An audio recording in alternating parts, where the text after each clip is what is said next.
At that point, I was practically an atheist. I just thought, you know what, this is all a myth. It can't be real. And so I was so completely, God wasn't even on my radar. Cut to 6 months later in LA, I'm at this coffee shop and we notice this table next to us and with kind of young people, and they have Bibles on their table. I had never seen a Bible in LA in my adult life.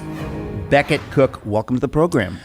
Thank you for having me. This is a big deal whenever anybody tells a story like this, principally for what I mentioned earlier, that people act in this culture as though these stories don't exist. You don't exist. You're bad news. We don't want to hear your story. You're weird. Yeah. But I want to hear your story extremely much, and I'm sure my audience does. And so where do we start? Dallas, Texas. Dallas. In a large Catholic, I'm the youngest of 8 kids. And at a very young age, I started to sense this attraction to the same sex.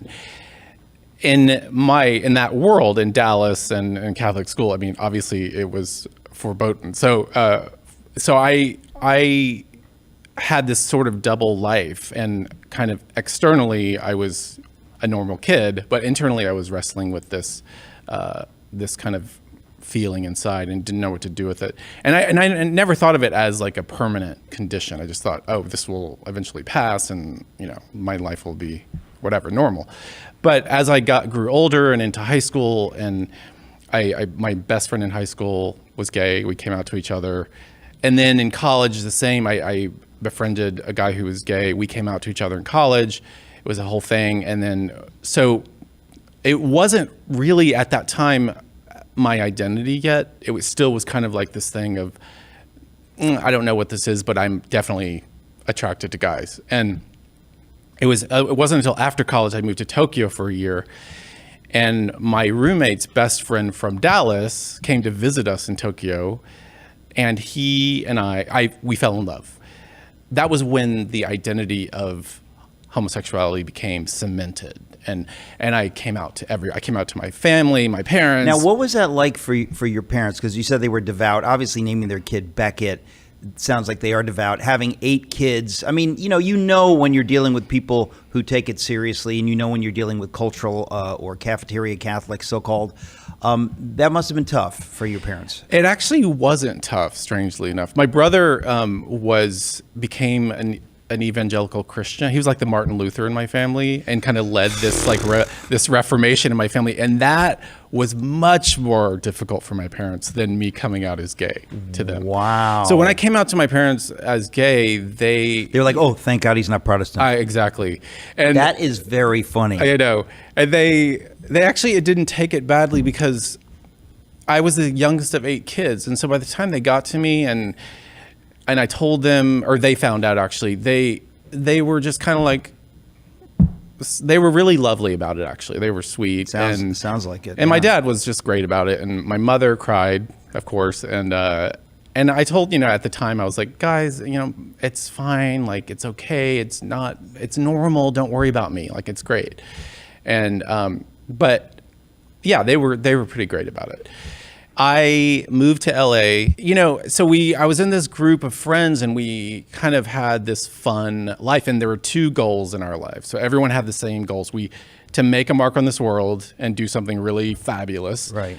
And to find true love. And that's all we did all the time. And we went to parties, we went to premieres, we went to Golden Globes, Oscars, Emmys, like Vanity Fair parties. And I went to fashion weeks in New York and Paris all the time.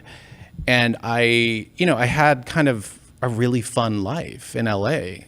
I went to dinners everywhere, at everyone's house, Now, what were you doing for a living during that time? So then, so the acting and the writing were kind of difficult, and I sold a couple things to various networks. But it wasn't really taking off, so I fell into set design. Production design is pretty cool stuff. In the fashion world. So yeah. I would do shoots for the cover of Vogue and Harper's Bazaar, but also like Gap campaigns. You're really talented. Well, I mean, I don't know. At a certain point, I guess maybe 10 years into this life, or 10 to 12 years into this, the law of diminishing returns kind of started to set in. And I started to feel kind of, is that all there is to a fire. And so I was actually in Paris at Fashion Week in March of 2009, and I was at Stella McCartney's after party from her show. Who wasn't? Am I right? Right? Who exactly? I mean, everyone was there. You were at Stella McCartney's after party. That's most people would think that's pretty impressive stuff there. Well, it wasn't, because I was there that night, and everyone from the fashion world was there, drinking champagne, dancing, and I was sitting with Rachel Zoe and her husband Roger. She had a fashion show on Bravo, but I was sitting with them, and I remember just looking out over the crowd of people with my glass of champagne, and I was like, "This isn't it." Wow. That is what people think, oh boy, if I could be there. So you're telling me you were there, and while you were there, I just felt utterly empty, and I was in this panic, and I just ghosted the party. I didn't tell anyone I was leaving. I just left, and I went back, and I was just up all night till like 5 a.m. in a panic of like, what am I going to do for the rest of my life? Anyway, after that party in Paris, I came back to LA, kind of got busy with work again, and sort of forgot about that. But I knew that I was gay, and that Christianity, I couldn't be a part of that club. Right. I always knew that. And Yeah. so God at that point in my life was not even, at that point I was practically an atheist. I just thought, you know what, this is all a myth. It can't be real. And so I was so completely, God wasn't even on my radar. Cut to 6 months later in LA, I'm at this coffee shop, and we notice this table next to us, and with kind of young people, and they have Bibles on their table. I had never seen a Bible in LA in my adult life. So we were fascinated. And my friend was an atheist too, gay as well. And we ended up in this conversation with this group of, my friend liked to kind of engage and stir the pot a little bit. So we ended up talking to these people. And literally I turned around and I said, "Are you guys Christians?" And they were like, "Yeah." And I said, this is like a Christian's like fantasy come true. I'm like, what do you believe? Like, I grew up Catholic. I don't really know I don't remember anything. What do you believe? And they told me the gospel. They told me what they believed. And we had this really great conversation for like an hour. And then it got to the $64,000 question. And I said, "Well, what does your church believe about homosexuality?" And one of the guys was like, "Well, we believe it's a sin." And what's weird about that moment is, like a year before or 5 years before, I would have kind of like thrown my coffee on them. But I just kind of was like, And I kind of appreciated the frankness and their just kind of honesty about it, instead of beating around the bush and dodging the question. So they just were like, "Yeah, we believe this." And so they invited me to come to their church the following Sunday. So I had a whole week to kind of ponder this idea of I had never been to an evangelical church in my life. So I didn't even know what it was. I had no idea. So the following Sunday, I wake up and I'm like, what am I going to do? And I get dressed, get in my car, and I drive to Hollywood to this auditorium where the church is held, the service is held. I mean, that's really brave and kind of amazing of you to have done that. Yeah, I mean, I think it was God kind of. Well, I'm sure it was. Pulling me. Nonetheless, God cannot force us to do what we don't want to do. But it was weird. It almost felt like that though. It's like I was in my car and I'm like, I guess I'm going. So I walk into this auditorium, and I'm used to kind of like stained glass windows and smoke and bells and whistles from like the Catholic and church. cassocks. And so I walk in, and it's this just plain auditorium, very spare, and it was kind of refreshing to me. I'm like, oh, this is kind of nice. And then I heard the Christian worship band was playing. So I walk in, I hear the Christian music, and I'm like, oh my gosh, I forgot about Christian music. Like, ugh. And then I was like, wait a minute, it's not bad. And so I just found a seat. No, I didn't meet anyone there. I just went by myself, found a seat near the front. The pastor comes out, Tim Chaddick. He's preaching the gospel for an hour. And I'm literally everything he's saying, every sentence, every word he's saying is resonating as truth in my heart and in my mind, and I don't know why. And I'm like, what is going on? And I'm literally on the edge of my seat. And I don't want him to leave the stage. I want him to continue preaching. And he finally, leaves, and he says, there's people on the sides of the church if you want prayer for anything, blah, blah, blah, in the prayer ministry. And then the worship music comes on for another 30 minutes. So there was this moment, I'm like, should I go over there and ask for prayer? If I do, it's humiliating, and like people are probably watching me that invited me here. And I was like, whatever, I'm just going to go. I'm here. So I walk over to the side, I go up to this guy, and I'm like, hey, I'm here. I don't know what I believe, but I'm here. And he said, let me pray for you. And he prayed for me, and it was so lovely, and it seemed really intense and very long. And he prayed for me, and I was like, how does this straight dude love me so much? And it just felt very loving. And then he finished his prayer. I went back to my seat. I'm sitting in my seat. The worship music is playing for another 25 minutes. So I'm sitting in my seat, processing the sermon, the prayer, the music, and all of a sudden, the Holy Spirit's like God revealed himself to me in that moment.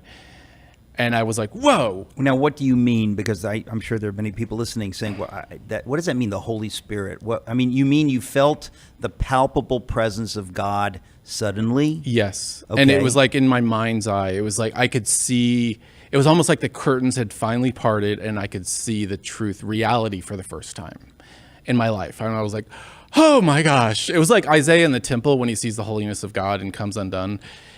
I came undone. I started absolutely bawling and uncontrollably for the next 25 minutes, couldn't stop crying.